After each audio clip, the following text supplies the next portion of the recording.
الحمدللہ وکفا وسلام علی عبادہ الذین اصطفیٰ اما بعد اعوذ باللہ من الشیطان الرجیم بسم اللہ الرحمن الرحیم۔ آج کی ہم اس ویڈیو میں بات کریں گے خواب کے اندر چاول دیکھنا، خواب کے اندر چاول کھانا، خواب کے اندر دودھ والے چاول کھانا یا خواب کے اندر پلاؤ کھانا۔ ان تمام کی مختلف تعبیریں ہیں اور مختلف صورتیں ہیں۔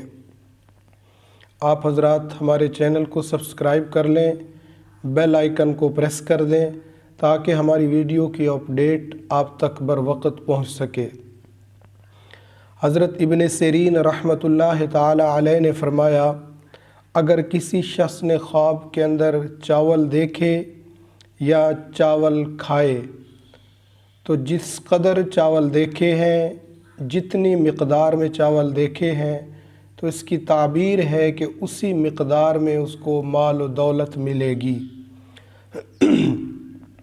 حضرت ابراہیم کرمانی رحمۃ اللہ تعالی علیہ نے فرمایا کہ اگر کوئی شخص خواب میں دیکھتا ہے کہ وہ پکے ہوئے چاول کھاتا ہے تو اس کی تعبیر یہ ہے کہ اس کی مراد پوری ہوگی، اس کی مراد پوری ہوگی اور اس کو خیر پہنچے گی۔ اسی طرح اگر اس نے دیکھا کہ خواب کے اندر وہ پلاؤ کھاتا ہے تو اس کی تعبیر بھی اسی طرح ہے، یعنی اس کو بھی مال و دولت ملے گی اور خیر اور منفعت ملے گی۔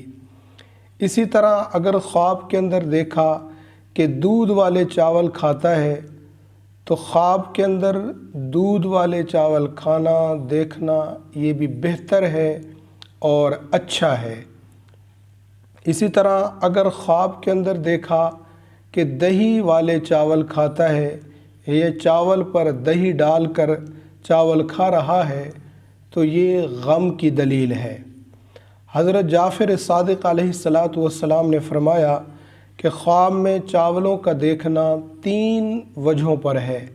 نمبر 1 مال اور دولت، نمبر 2 مراد کا حاصل ہونا، اور نمبر 3 خیر اور منفعت۔